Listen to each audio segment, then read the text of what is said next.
Hello, how's it going, everybody? I hope you are doing well and you are staying busy considering the isolation protocol going on. This is a great time to continue to study, work on self development, improve skills, professional or personal, continue to exercise, continue to follow good habits. So, we're going to continue on with Jordan Peterson's 12 Rules for Life. I am on chapter 5. Do not let your children do anything that makes you dislike them. And on page 120, he says, furthermore, there is plenty of direct evidence that the horrors of human behavior cannot be so easily attributed to history and society. This was discovered most painfully, perhaps, by the primatologist Dane Goodall beginning in 1974, when she learned that her beloved chimpanzees were capable of murdering and willing to murder each other, to use the terminology appropriate to humans. Because of its shocking nature and great anthropological significance, she kept her observations secret for years, fearing that her contact with the animals had led them to manifest unnatural behavior. Even after she published her account, many refused to believe it. It soon became obvious, however, that what she observed was by no means rare. Bluntly put, chimpanzees conduct intertribal warfare. Furthermore, they do it with almost unimaginable brutality. The typical full-grown chimp is more than twice as strong as a comparable human being despite their smaller size. Goodall reported with some terror the proclivity of the chimp she studied to snap strong steel cables and levers. Chimps can literally tear each other to pieces, and they do. Human societies and their complex technologies cannot be blamed for that. Often when I woke up in the night, she wrote, horrific pictures sprang unbidden to my mind. Satan, a long observed chimp, cupping his hand below Sniff's chin to drink the blood that welled from a great wound in his face. Jomio tearing a strip of skin from Day's thigh. Fegan charging and hitting again and again the stricken, quivering body of Goliath, one of his childhood heroes. Small gangs of adolescent chimps, mostly male, roam the borders of their territory. If they encounter foreigners, even chimps they once knew who had broken away from the now too large group, and if they outnumber them, the gang will mob and destroy them without mercy. Chimps don't have much of a superego, and it is prudent to remember that the human capacity for self control may also be overestimated. Careful perusal of a book as shocking and horrific as Iris Changes the Rape of Nanking, which describes the brutal decimation of that Chinese city by the invading Japanese, will disenchant even a committed romantic. And the less said about Unit 731, a covert Japanese biological warfare research unit established at the time, the better. Read about it at your own peril. You have been warned. Hunter-gatherers, too, are much more murderous than their urban industrialized counterparts, despite their communal lives and localized cultures. The yearly rate of homicide in the modern UK is about 1 per 100,000. It's 4 to 5 times higher in the US, and about 90 times higher in Honduras, which has the highest rate recorded of any modern nation. But the evidence strongly suggests that human beings have become more peaceful rather than less so as time has progressed and societies became larger and more organized. The Kung Bushmen of Africa, romanticized in the 1950s by Elizabeth Marshall Thomas as the harmless people, had a yearly murder rate of 40 per 100,000, which declined by more than 30% once they became subject to state authority. This is a very instructive example of complex social structures serving to reduce, not exacerbate, the violent tendencies of human beings. Yearly rates of 300 per 100,000 have been reported for the Yanomami of Brazil, famed for their aggression, but the stats don't max out there. The denizens of Papua New Guinea kill each other at yearly rates ranging from 140 to 1,000 per 100,000. However, the record appears to be held by the Caddo, an ingenious people of California, 1450 of whom per 100,000 met a violent death circa 1840. Because children, like other human beings, are not only good, they cannot simply be left to their own devices, untouched by society, and bloom into perfection. Even dogs must be socialized if they are to become acceptable members of the pack, and children are much more complex than dogs. This means that they are much more likely to go complexly astray if they are not trained, disciplined, and properly encouraged. This means that it is not just wrong to attribute all the violent tendencies of human beings to the pathologies of social structure. It's wrong enough to be virtually backward. The vital process of socialization prevents much harm and fosters much good. Children must be shaped and informed, or they can not thrive. This fact is reflected starkly in their behavior. Kids are utterly desperate for attention from both peers and adults because such attention, which renders them effective and sophisticated communal players, is vitally necessary. Children can be damaged as much or more by a lack of incisive attention as they are by abuse, mental or physical. This is damage by omission rather than commission, but it is also no less severe and long-lasting. Children are damaged when their mercifully inattentive parents fail to make them sharp and observant and awake and leave them, instead, in an unconscious and undifferentiated state. Children are damaged when those charged with their care, afraid of any conflict or upset, no longer dare to correct them and leave them without guidance. I can recognize such children on the street. They are doughy and unconfused, or unfocused and vague. They are leaden and dull instead of golden and bright. They are uncarved blocks, trapped in a perpetual state of waiting to be. So I think this is an important point within the chapter that needs to be addressed when he talks about children are damaged when their mercifully inattentive parents fail to make them sharp and observant and awake and leave them instead in an unconscious and undifferentiated state. Remember what we talked about in a few chapters ago when I was saying that the serpent that was there with Adam and Eve represented the unknown, it represented chaos. And the woman, Mary, was holding the baby up in the air with both arms with the serpent under her foot, which represented the evil being handled by the awakened woman who knows the harms and the dangers in the world, who was protecting the baby who was unconscious at that point and was not able to fend themselves against the evil in the world. But that was a baby, that was not a grown child. And so, as the development of people progresses and you start to get into your early teens, you're exposed more to the realities of life. And so, as a good parent, or anybody for that matter, if you're a mentor, a coach, a teacher, anybody who's dealing with young people, it's good to talk about some of the realities of life, start to introduce them to some of the realities of life. This is why volunteer work is so great. Go and teach them how to take care of homeless people or how to take care of pets who are in need, something that's going to show them that life is not like what they might see on the cartoons or in the fairy tale books. It's not all princesses and princes or action heroes. There are real problems that need to be addressed. And when that happens, when the adult puts the child through those circumstances, then that child is going to become more conscious. He says right here that children are damaged when they're mercifully inattentive. Parents fail to make them sharp and observant and awake and leave them instead in an unconscious and undifferentiated state.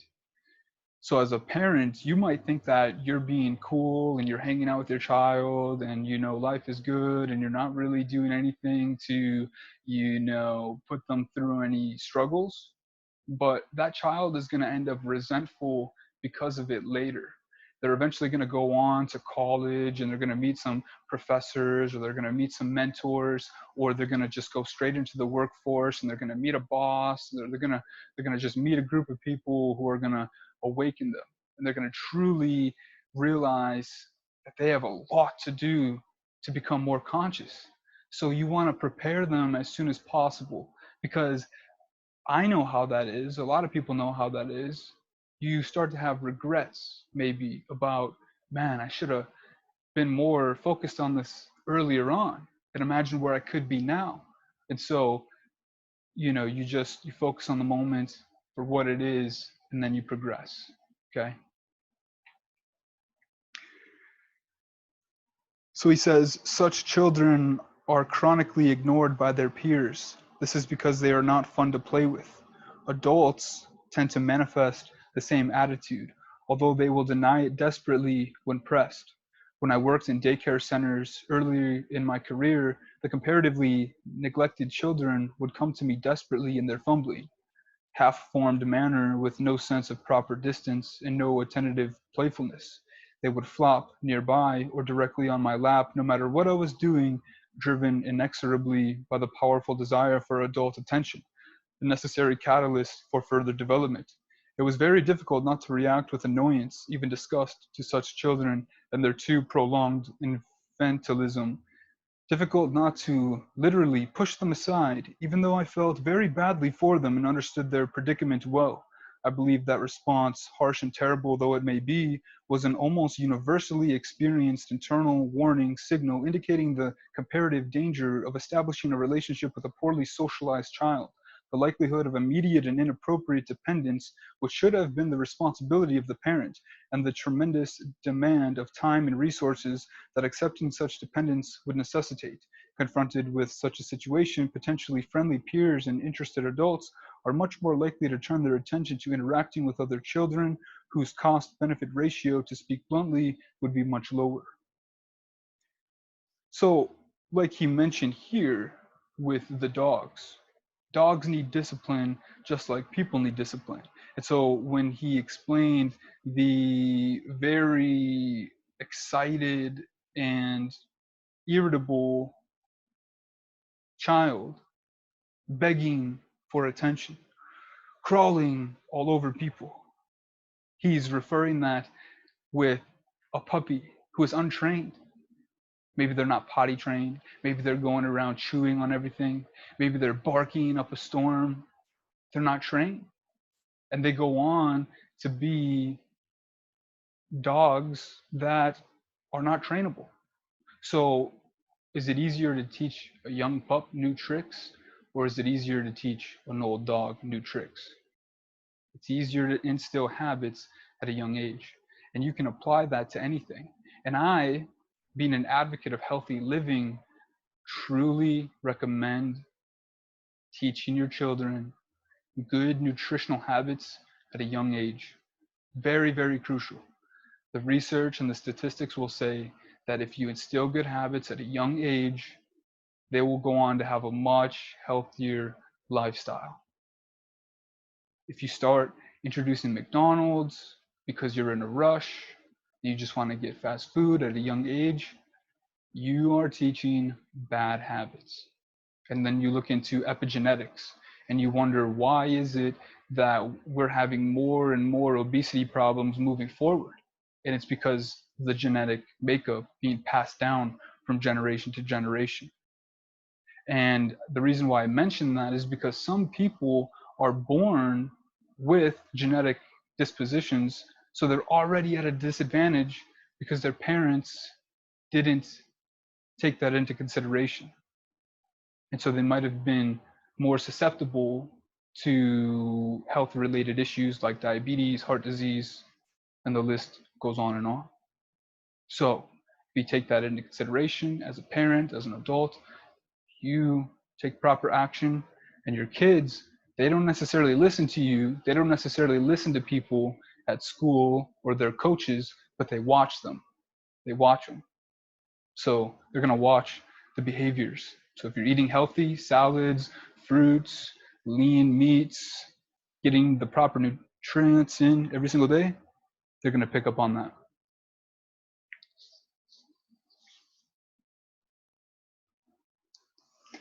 It is an act of responsibility to discipline a child. It is not danger at misbehavior. It is not revenge for a misdeed. It is instead a careful combination of mercy and long-term judgment. Proper discipline requires effort, indeed, is virtually synonymous with effort. It is difficult to pay careful attention to children. It is difficult to figure out what is wrong and what is right and why. It is difficult to formulate just and compassionate strategies of discipline and to negotiate their application with others deeply involved in a child's care. Because of this combination of responsibility and difficulty, any suggestion that all constraints placed on children are damaging can be perversely welcome. Such a notion, once accepted, allows adults who should know better to abandon their duty to serve as agents of acculturation and pretend that doing so is good for children. It's a deep and pernicious act of self deception. It's lazy, cruel, and inexcusable, and our proclivity to rationalize does not end there. We assume that rules will irremediably inhibit what would otherwise be the boundless and intrinsic creativity of our children, even though the scientific literature clearly indicates first that creativity beyond the trivial is shockingly rare, and second, that strict limitations facilitate rather than inhibit creative achievement. Belief in the purely destructive elements of rules and structure is frequently conjoined with the idea that children will make good choices about when to sleep and what to eat if their perfect natures are merely allowed to manifest themselves. These are equally ungrounded assumptions. Children are perfectly capable of attempting to subsist on hot dogs, chicken fingers, and Fruit Loops if doing so will attract attention, provide power, or shield them from trying anything new. Instead of going to bed wisely and peacefully, children will fight nighttime unconsciousness until they are staggered by fatigue. They are also perfectly willing to provoke adults while exploring the complex contours of the social environment, just like juvenile chimps harassing the adults in their troops. Observing the consequences of teasing and taunting enables chimps and child alike to discover the limits of what might otherwise be a too unstructured and terrifying freedom. Such limits, when discovered, provide security; even their detection causes momentary disappointment or frustration.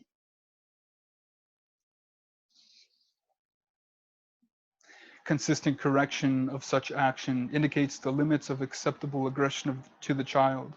Its absence merely heightens curiosity, so the child will hit and bite and kick if he is aggressive and dominant until something indicates a limit. How hard can I hit mommy? Until she objects. Given that correction is better sooner than later, if she desired end result of the parent is not to be hit. Correction also helps the child learn that hitting others is a suboptimal social strategy. Without that correction, no child is going to undergo the effortful process of organizing and regulating their impulses so that those impulses can coexist without conflict within the psyche of the child and in the broader social world. It is no simple matter to organize a mind. How hard can I hit mommy?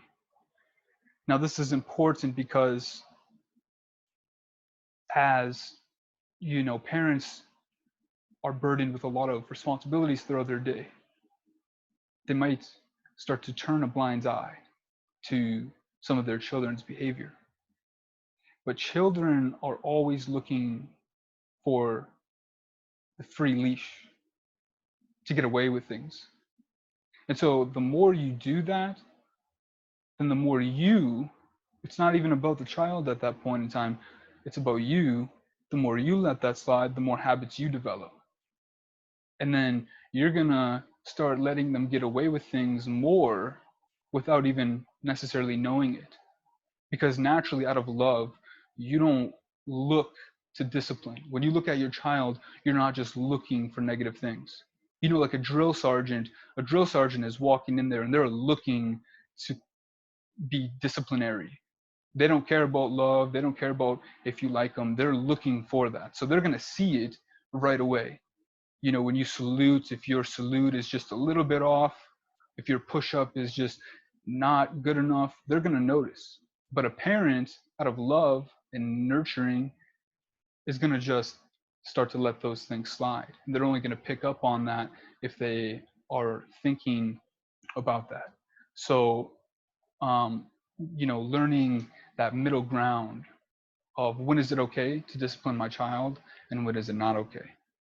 And this is also going back to what are the roles that you play within, you and your spouse.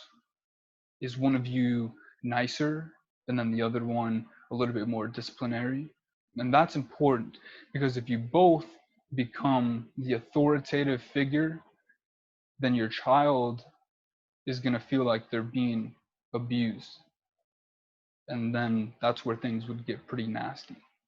And even if it's just not, severe discipline actions, even if it's just, you know, um, minor, slaps on the wrist, but neither of you is playing the good, nurturing role, then your child is not going to have, that safe zone to run back to. And they're going to constantly feel like they're pressured, like they're, in a family that doesn't love them. Because children, they don't understand that at a young age. Okay. But that also has to do with the parent, um, on the approach and the style that you use to discipline. Some are more harsh than others, of course.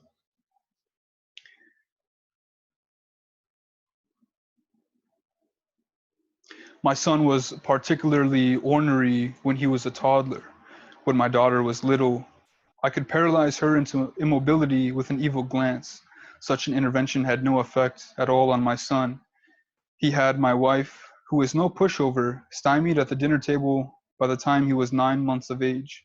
He fought her for control over the spoon. Good, we thought.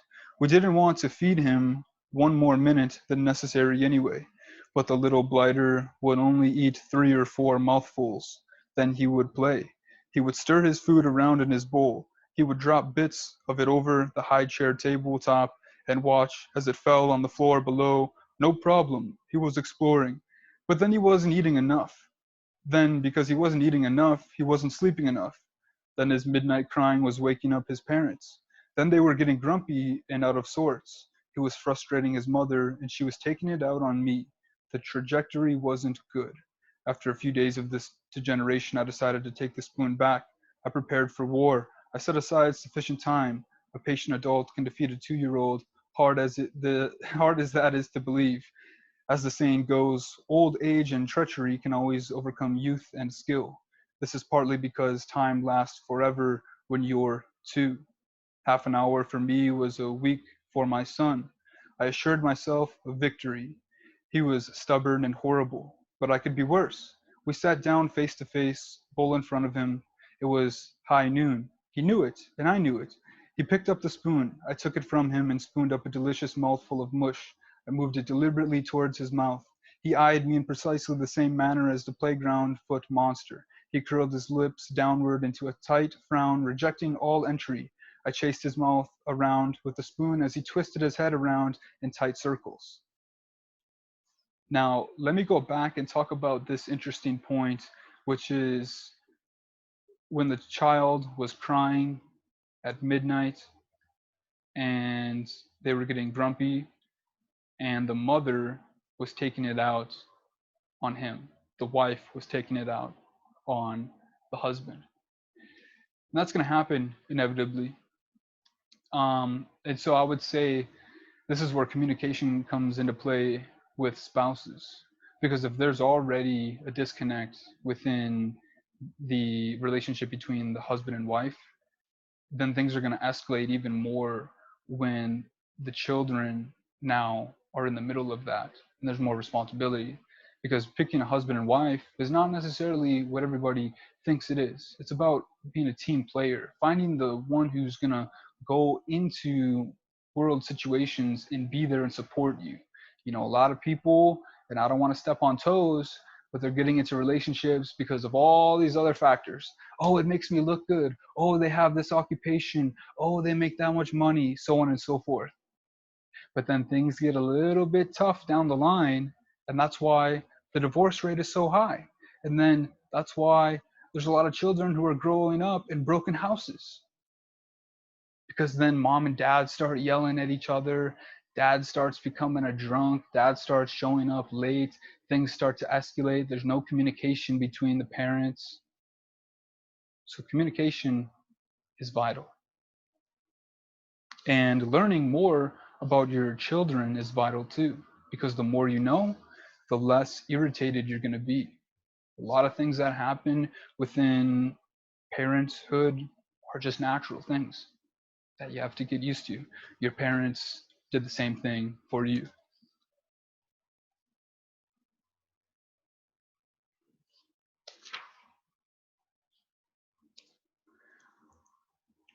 Modern parents are terrified of two frequently juxtaposed words: discipline and punish.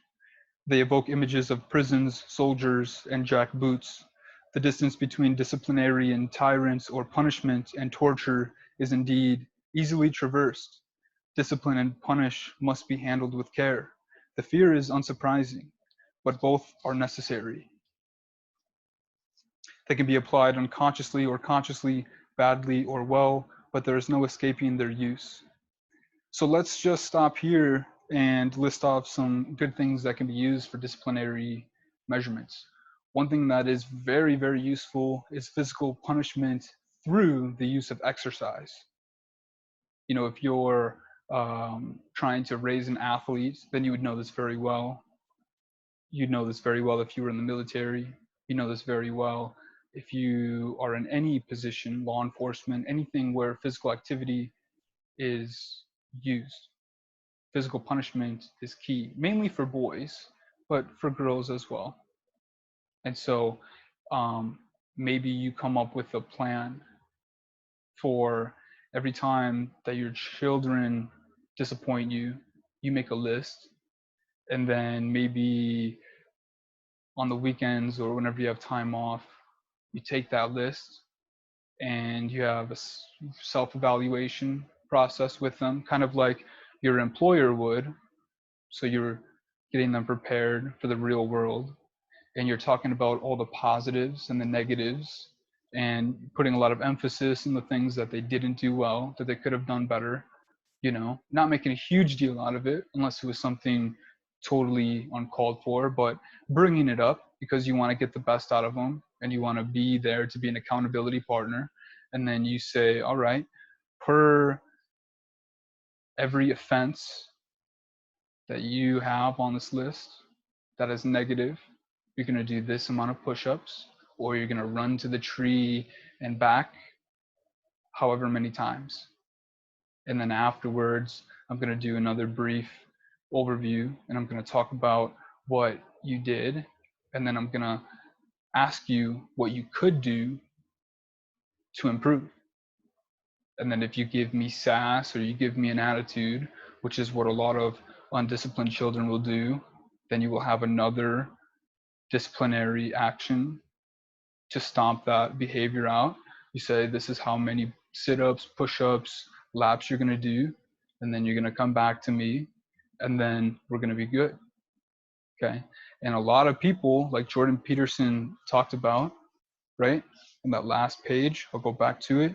Modern parents are terrified of two frequently juxtaposed words: discipline and punish. A lot of parents do not want to be the disciplinary force. And so that's not okay. Because you want the best out of your child, right? I mean, if you think about who are the people who had the most impact on your life, they might not be your best friends, but these were the people who invested their time and energy into you. The backbone of society, the coaches, the teachers, the preachers, the people who didn't care if you liked them. They were doing their job. They invested time into you and they made you realize that you're not where you could be. And so you look back on that and you say, wow, you know, Mr. Thomas or, you know, Miss Sundahl or whatever it might be really helped me out. Because it's funny how that works. You're going to go through life, you know, and people will say, oh, they're teaching us how to, you know, sign in cursive. When am I ever going to sign in cursive? coming up with excuses about why you learn things. But later on in life, those moments present themselves to you, and then in the back of your head, you're like, oh, this is what they were talking about. That's what school is for. Life is a game, life is a stage with all these different scenes of a movie. And school is preparing you for the game. School is teaching you the instructions, going through the instruction manual so that you can go out and play your game to your best ability. And some people, they don't go through that and they go out to play the game on themselves, and that's fine. They might learn as they go. But the rate at which they learn might be a lot slower, or they might go through some criminal activity to figure things out. But what is that criminal activity doing? Or what is the consequences of that criminal activity doing? It's instilling discipline in them. So in your life, whether you want to or not, you're going to experience moments of discipline.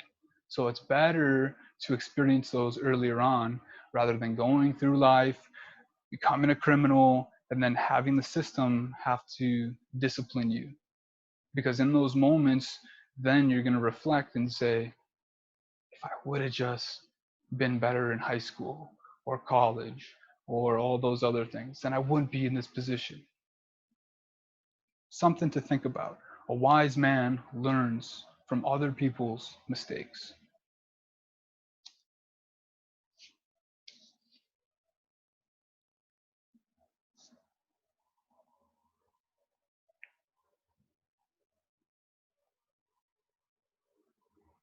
All right, I just lost my position, so let me find out where I ended.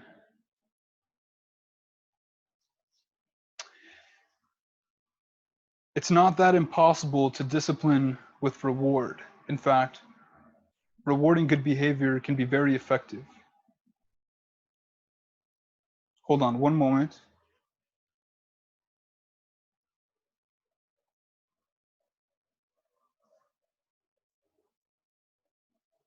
Yes. The most famous of all behavioral psychologists, B.F. Skinner, was a great advocate of this approach. He was expert at it. He taught pigeons to play ping pong, although they only rolled the ball back and forth by pecking it with their beaks. But they were pigeons, so even though they played badly, it was still very good.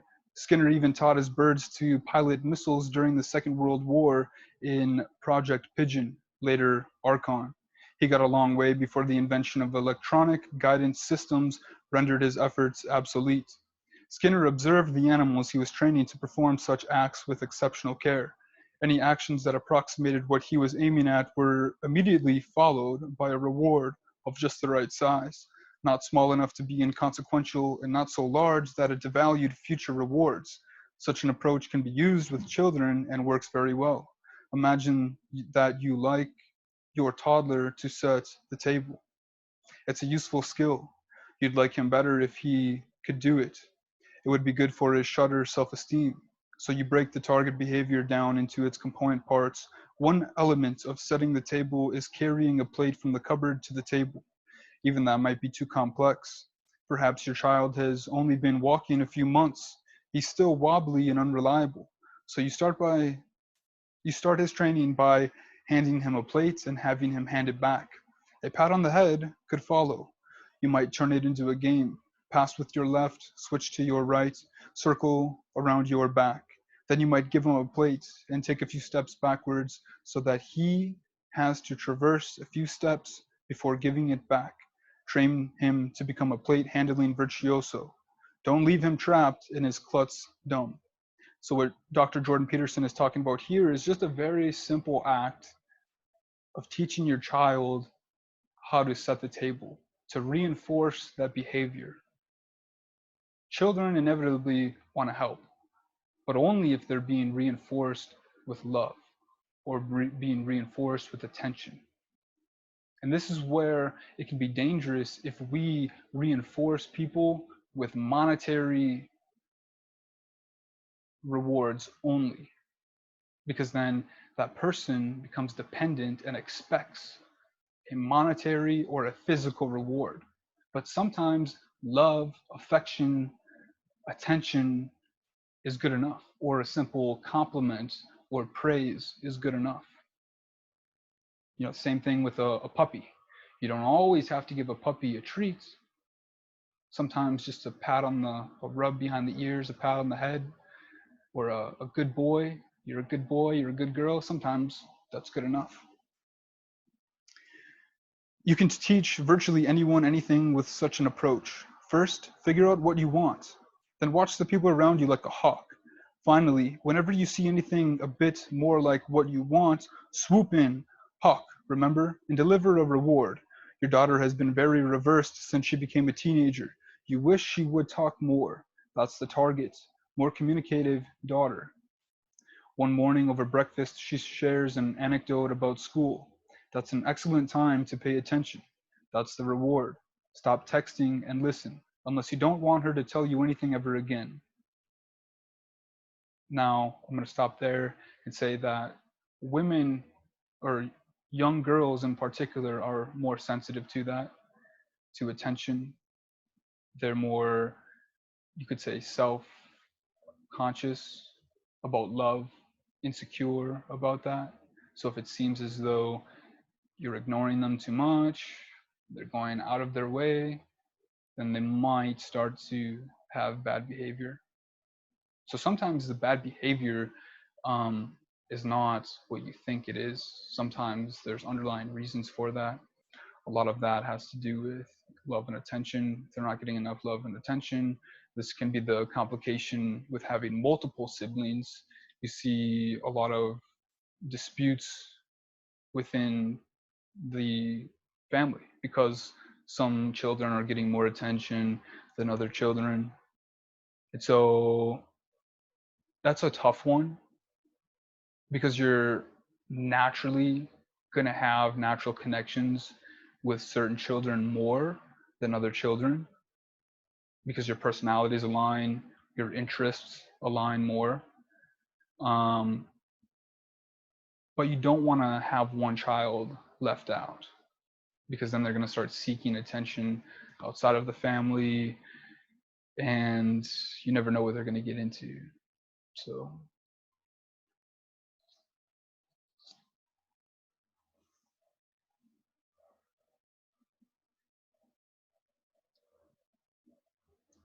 parental interventions that make children happy clearly can and should be used to shape behavior. The same goes for husbands, wives, coworkers, and parents. That's another one. If I think about personally, one of my first jobs was working at a potbelly sandwich shop. And I was simply just a potbelly sandwich maker during high school. And I would always work really hard at the first time. I was doing everything that the boss wanted me to do. I wanted to make a good impression. I wanted to move up and get a promotion.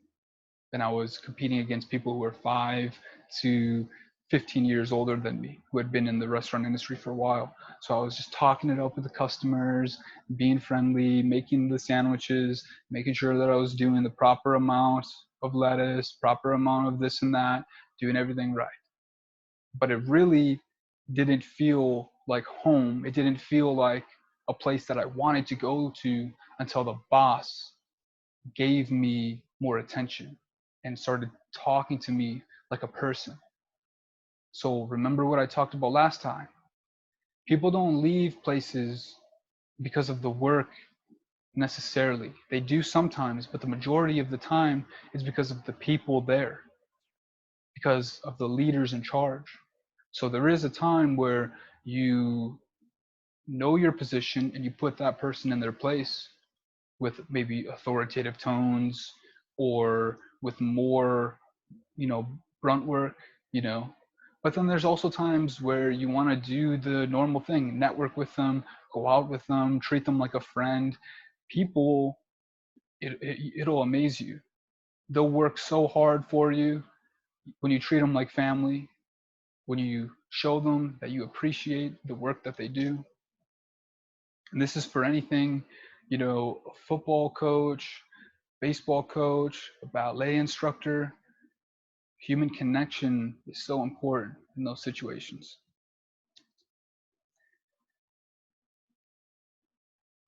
Negative emotions, like their positive counterparts, help us learn. We need to learn because we're stupid and easily damaged. We can die. That's not good. And we don't feel good about it. If we did, we would seek death and then we would die. We don't even feel good about dying if it only meant or if it only might happen. And that's all the time. In that manner, negative emotions, for all their unpleasantness, protect us. We feel hurt and scared and ashamed and disgusted, so we can avoid damage, and we're susceptible to feeling such things a lot. In fact, we feel more negative about a loss of a given size than we feel about the same sized gain. Pain is more potent than pleasure, and anxiety more than hope. Why is it that when people go to private schools, the instructors are more disciplinary? Why is it that they're more harsh and stern? It's because when there's a standard set, the followers follow the standard. So when the standard is below optimal, then the followers are going to think that they can get away with more. They can think that there's less importance, so they're not going to follow. I mean, think about it. You're the teacher. You know the material, right? You're older. You know what is good and what isn't good information, what is relevant and what is irrelevant. The students there know that some of the information is irrelevant, so they're waiting to brain dump as much as possible, and that's the truth. And so as soon as you let up and you give the impression that it's not important information, then they're not going to listen. Think about, why do people go to seminars? Why do they go to TED Talks? Why do they go to these motivational speeches, these conferences? Because the people there are communicating the message in a way that instills discipline with a sense of urgency, because it seems as though they're important. You know, there are a lot of online marketers and mentors out there, and you might say that they're more effective than some teachers because they have the lifestyle that a lot of people are looking for. People are looking to be taught by people who have been there and done that. That's why these mentors are so much more successful. And so what you'll probably notice is that through your childhood, you didn't like school as much, but now that you've gone out into the world, you've noticed that education is important. But the fact that you weren't being taught by somebody who is truly passionate about the information is why you didn't like school. So finding mentors is key. Somebody who's going to invest as much time into you. Not somebody who's going to teach it across the board. They're going to figure out where your strengths and weaknesses are, and they're going to understand what you like and don't like. And they're going to be able to communicate and convey that message in a way that's going to help you as an individual.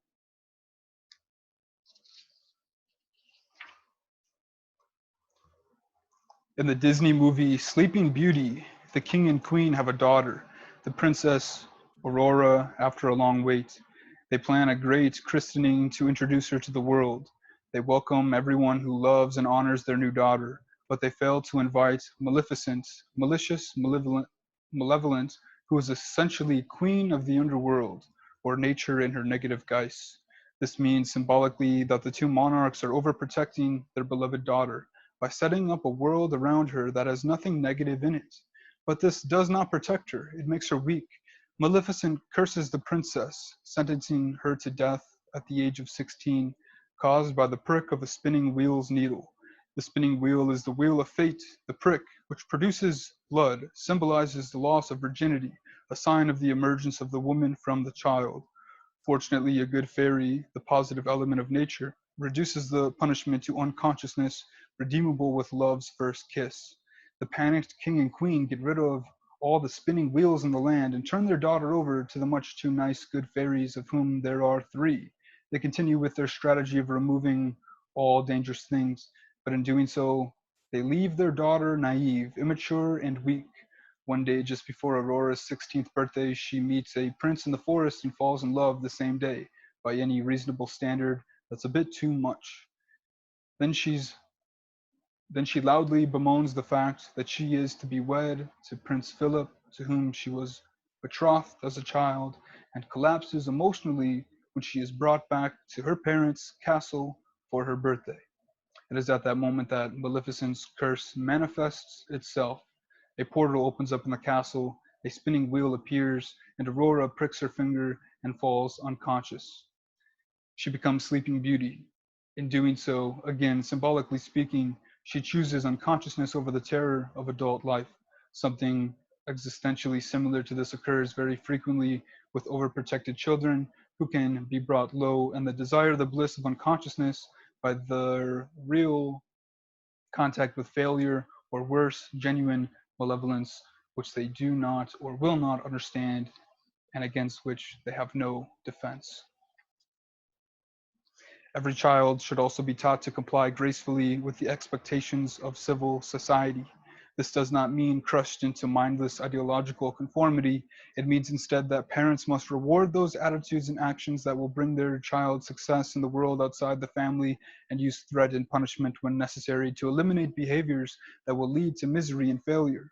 There is a tight window of opportunity for this as well, so getting it right quickly matters. If a child has not been taught to behave properly by the age of 4, it will forever be difficult for him or her to make friends. The research literature is quite clear on this. This matters because peers are the primary source of socialization after the age of 4. Rejected children cease to develop because they are alienated from their peers. I'm going to go ahead and stop right here really quick and talk about what is school? What is school? How can school help to propel you into action, help to open up doors for you? School at an older age is essentially a recruitment center. Okay? Certain companies are connected with certain institutions. So some people are going to go to college and they're going to go there without realizing that their professors are actually recruiters. They're actually very well connected and they're looking for the next best and brightest. You get scholarships because you're professors. You get opportunities to get the highest paying jobs because of your professors. Now, does that mean to go and kiss their butt? No, of course not. But you want to be good to your professors. I know many people, they will waste their college days away just going to school and disrespecting their professor. I've got better things to do. Prof, you're killing me. You're killing the vibe. I just want to have fun. No, no, go in there as if you're prepared to go to work. Of course, it's going to be a little more relaxed than work. It's going to be a little more fun, but you want to go there professionally. How you dress says a lot. If you're dressing very badly, it's highly unlikely that your professor is going to put in a good word for you. As superficial as it might sound, appearance is everything. You might say, oh, well, Mark Zuckerberg or some of these tech guys, they wear whatever they want.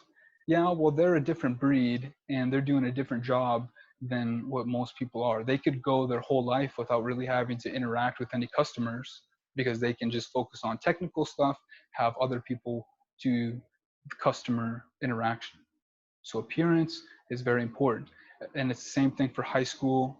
The reason you get into certain high level colleges is because of your educators. There's only a few slots in the entire world for some of the top colleges, ranking from 100 to number one. So much competition. So many people getting 4.0 GPAs, but also so many people falling short because of how they acted towards people who were in the authoritative position. And then you take it back all the way to preschool, it's the same thing. If you are in a family that wants to send your child to a private school, then their behavior is going to have to be shaped to be prepared for that. And so in elementary school, those teachers are recruiters for the next level. Some students will be accepted, some will not. Also, coaches. even at a young age, for sports or for acting, are going to put in a good word. So try and think about that. It's a priming technique, it's a mental technique, okay? Because the majority of people, I would say 99% of people, are not going to go in with the seed planted in their mind that one door is going to open up and their whole life is going to change. All it takes is the one door to open up in one of these situations, and the rest of your life changes. So where you were going this way, the straight path with ups and downs and twists and turns, you did the right thing, a door opened, now you're going a completely different way that might be taking you a little bit higher up in society. It's amazing how that works.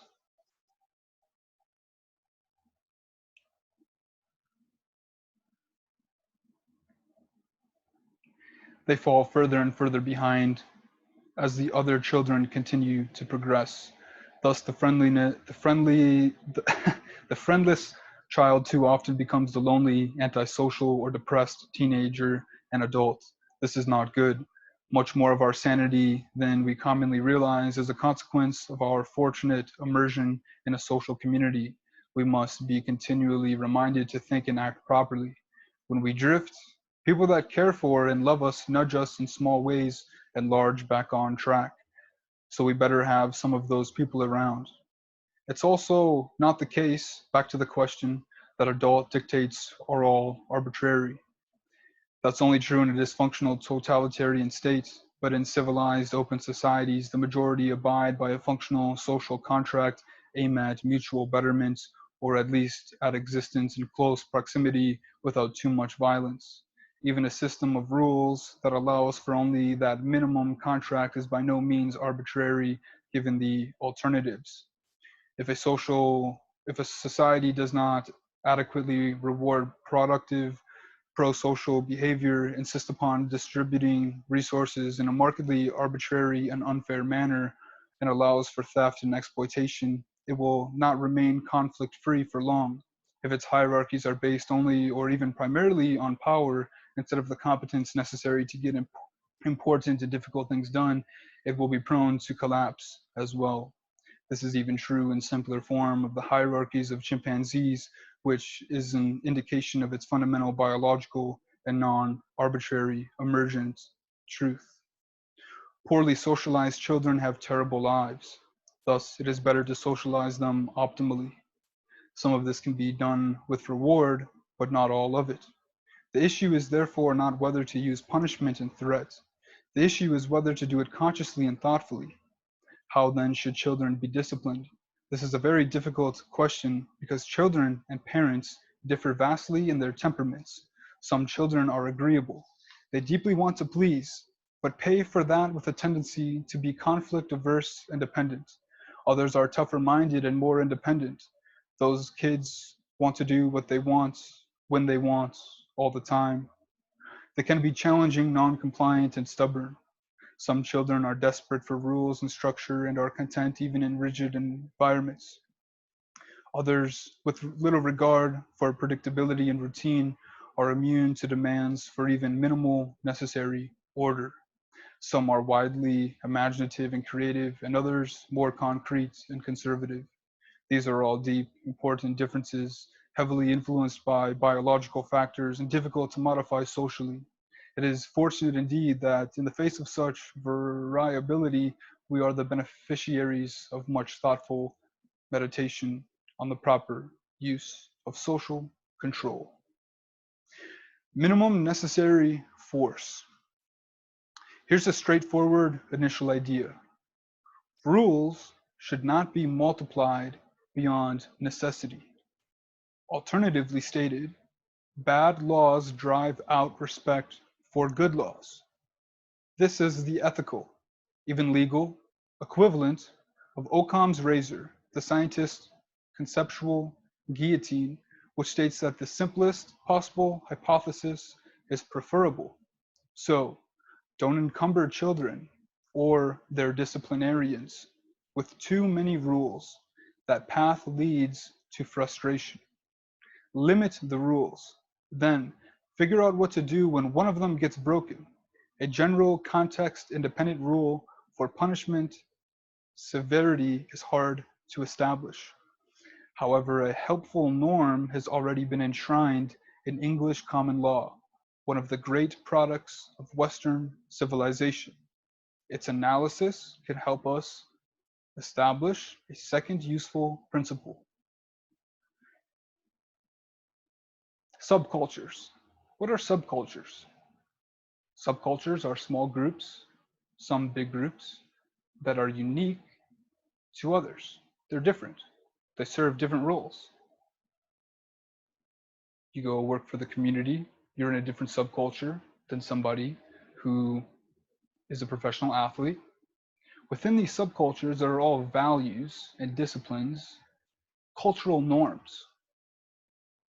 Now, on a grand scale, there's a broader range of cultural norms. And then on a micro level, there are those cultural norms that are on the grander scale. And then there are even more that are specific to that specific environment. So, how do you get accepted in that?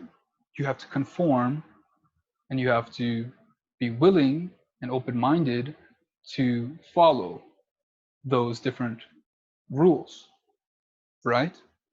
So, it takes a long time to do that. When you are teaching somebody to become a part of you in your society, your group, you will have to take them through a process. Why do people leave? Because they don't feel like they're being guided. They feel unwanted. That might be on the individual. Maybe they really are unwanted. Or it might be on the leader, the mentor, who is falling short on taking them through the process. Why do people value certain things more than others?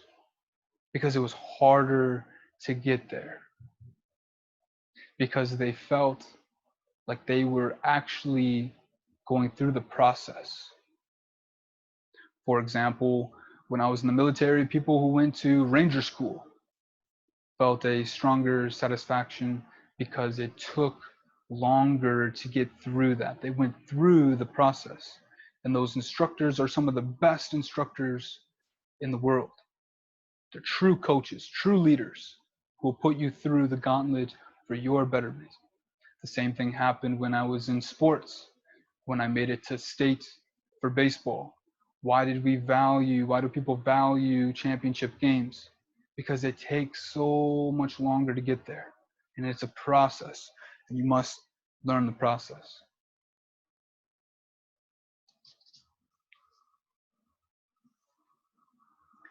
About the second equally important principle, your question might be, what is minimum necessary force? This must be established experimentally, starting with the smallest possible intervention. Some children will be turned to stone by a glare. A verbal command will stop another. A thumb-cocked flicks of the index finger on a small hand might be necessary for some. Such a strategy is particularly useful in public places such as restaurants. It can be administered suddenly, quietly, and effectively without risking escalation. What's the alternative? A child who is crying angrily, demanding attention, is not making himself popular. A child who is running from table to table and disrupting everyone's peace is bringing disgrace, an old word but a good one, on himself and his parents. Such outcomes are far from optimal, and children will definitely misbehave more in public because they are experimenting, trying to establish if the same old rules also apply in the new place. They don't sort that out verbally, not when they are under 3. And again, we can take some valuable lessons from this. Why do certain children engage in reading more? Why do certain children engage in personal development and intellectual pursuits more? Why do certain children want to dance more? Why do they get into acting more? Usually it's because of their parents. You know, when love is involved, that is the strongest motivating force. So they go out into the world to daycare, to see their coach, to see their teacher, and they're being told what to do. But that doesn't have the same effect as what's happening at home. That's the most important part. Put the booze aside, put the drugs aside, put everything aside and be there and be the example. And this is a great time for you as a parent to also go back to your childhood and be reintroduced to some things that you haven't put focus on for a long time. Play an instrument. You've always wanted to do that. Now your children are watching you. Play the instrument with them. Learn, teach them, and then you all get better together. They're going to love it so much more. They're going to go on to like music so much more. You're going to be planting seeds in them at a very, very young age. You're going to be grateful for that. I promise.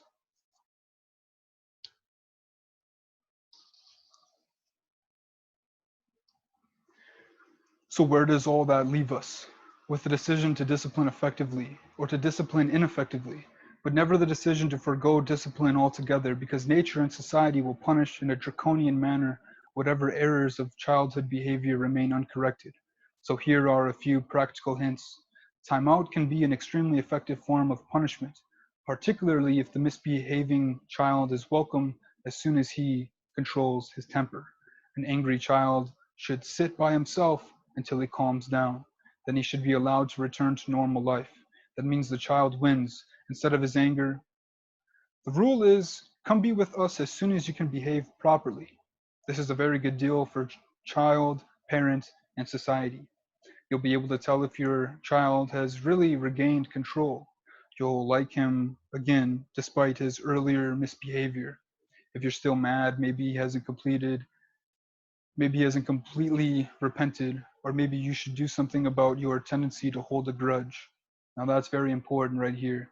Or maybe you should do something about your tendency to hold a grudge, to have the perspective that you also went through that phase as a child. You also went through that phase when you were a student. You also went through that phase when you were the youth athlete. So understand that there's no point in taking it personally.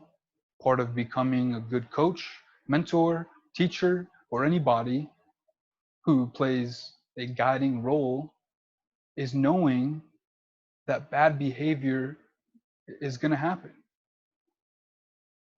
that there's no point of holding a grudge. And there are going to be people who you inherently don't like. Some children, you're inherently, naturally not going to like them as much as other children. But if you treat the other children that you like better, way differently than the ones that you don't like, that's going to have much um, more negative implications on that child who is not being treated properly. That's where they're going to continue to rebel even more. In the back of their head, they're going to say, screw you, mom, screw you, dad. Now I'm representing the family. Now I'm going to go out and I'm going to be even worse because you treat, her so much better or him so much better. But when I do the same thing, you take it out on me even worse. Now it's a personal problem. Same with the coach. If you're, a football coach, you got a group of athletes and you want to discipline them, and you have a few star athletes who are being treated way differently, then the other athletes are not going to care as much. So let's say, for example, and this happens quite commonly, the athletic or the offensive coach treats the quarterback way better than the other athletes. So that quarterback might get an ego boost out of that. But those other players want the same respect from the coach. So they're going to look for that respect, but they're not getting it. But the quarterback is. So now what happens is the quarterback goes to the huddle, he gives the play, but his teammates are now not taking him as seriously. You see how that has an implication? The quarterback didn't do anything in that situation. But the teammates are now not as willing to grind it out. They're not willing to get in the trenches as much anymore because now they're making a statement. Now they're feeling unwanted because of the coach. But the quarterback, he's there. He's one of the boys. But now the quarterback's put in the middle of that. It's the same with the golden child of the family. You don't want to treat the golden child way better than the other children because the golden child might be doing just fine, getting in relationships and playing with the children. But those children are then going to do what? They're going to treat and ostracize the golden child a little bit more. Not because the golden child did anything, but because the parents were treating them unfairly.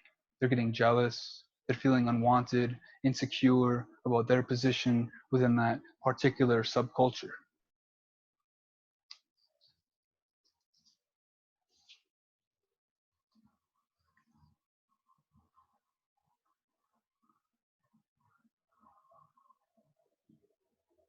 If your child is the kind of determined varmint who simply runs away, laughing, when placed on the steps or in his room, physical restraint might have to be added to the time-out routine.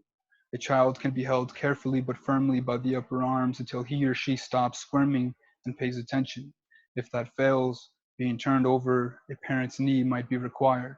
For the child who is pushing the limits in a spectacularly inspired way, a swat across the backside can indicate requisite seriousness on the part of a responsible adult. There are some situations in which even that will not suffice, partly because some children are very determined, exploratory, and tough, or because the offending behavior is truly severe. And if you're not thinking such things through, then you're not acting responsibly as a parent. You're leaving the dirty work to someone else who will be much dirtier doing it. On page 142, he goes on to say, disciplinary principle 1, limit the rules. Principle 2, use minimum necessary force. Here's a third. Parents should come in pairs. Raising young children is demanding and exhausting. Because of this, it's easy for a parent to make a mistake. Insomnia, hunger, the aftermath of an argument, a hangover, a bad day at work, any of these things singly can make a person unreasonable, while in combination they can produce someone dangerous. Under such circumstances, it is necessary to have someone else around to observe and step in and discuss.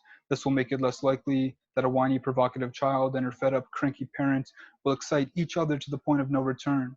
Parents should come in pairs so the father of a newborn can watch the new mother so she won't get worn out and do something desperate after hearing her colicky baby wail from 11 in the evening until 5 in the morning for 30 nights in a row. I'm not saying we should be mean to single mothers, many of whom struggle impossibly and courageously, and a proportion of whom have had to escape singly from a brutal relationship, but that doesn't mean we should pretend that all family forms are equally viable. They're not, period. Here's a fourth principle, one that is more practically or particularly psychological.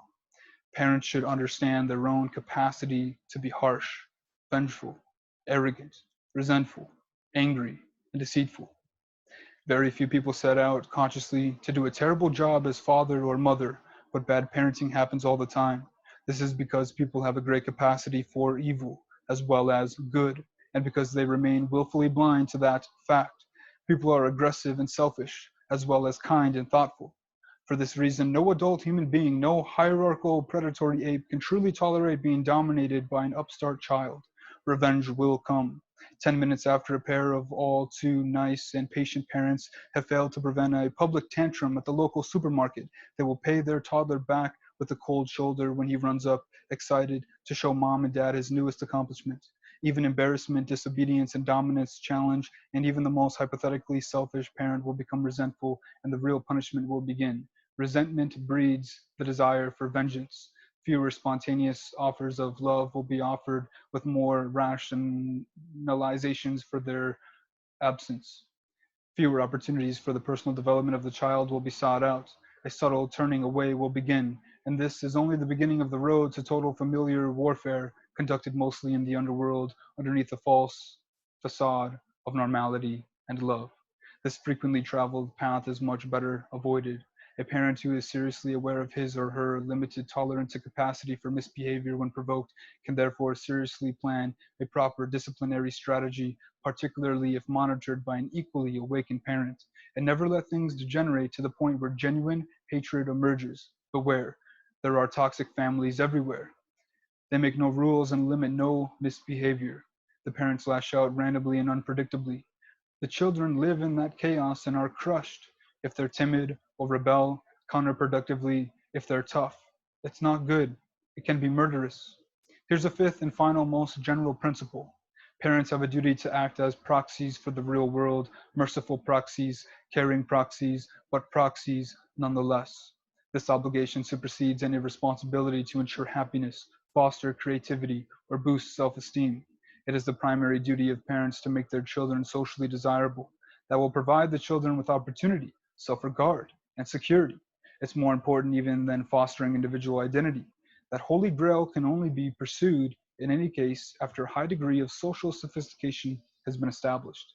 And I think if you're a parent who never really felt like you belonged within the system, you never really liked school, you don't even really like your job, then it is in your duty and it is in your best interest to find it within yourself to try to be better at being a productive member of society for your children.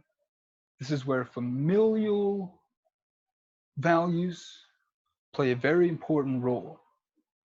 This is where jealousy can also overcome some parents' ability to put their children in certain programs. As a parent, you should want your children to be in athletic programs or on the dance team or in acting classes or learning an instrument. But some parents, more often than you would think, don't put their children into certain programs because they never had those as a child. They never experienced that. So they don't want their children to do that either.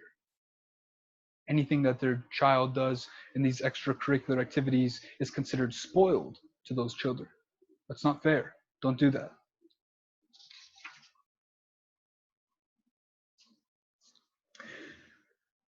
This is the last page of the chapter on page 144. Discuss your likes and dislikes with regards to your children with your partner, or failing that, a friend. But do not be afraid to have likes and dislikes. You can judge suitable from unsuitable and wheat from chaff. You realize the difference between good and evil. Having clarified your stance, having assessed yourself to pettiness, arrogance, and resentment, you take the next step and you make your children behave. You take responsibility for their discipline. You take responsibility for the mistakes you will inevitably make while disciplining. You can apologize when you're young and learn to do better. You love your kids after all. If their actions make you dislike them, think what an effect they will have on other people who care much less about them than you. Those other people will punish them severely by omission or commission. Don't allow that to happen. Better to let your little monsters know what is desirable and what is not, so they become sophisticated denizens of the world outside the family. A child who pays attention instead of drifting and can play and does not whine and is comical but not annoying and is trustworthy, that child will have friends wherever he goes. His teachers will like it, and so will his parents. If he attends politely to adults, he will be attended to, smiled at, and happily instructed. He will thrive in what can so easily be a cold, unforgiving, and hostile world. Clear rules make for secure children and calm, rational parents. Clear principles of discipline and punishment balance mercy and justice so that the social development and psychological maturity can be optimally promoted. Clear rules and proper discipline help the child and the family and society establish, maintain, and expand the order that is all that protects us from chaos and the terrors of the underworld, where everything is uncertain, anxiety provoking, hopeless, and depressing. There are no greater gifts than a committed and courageous parent can bestow. Do not let your children do anything that makes you dislike them. And that's it. Have a good one. Bye.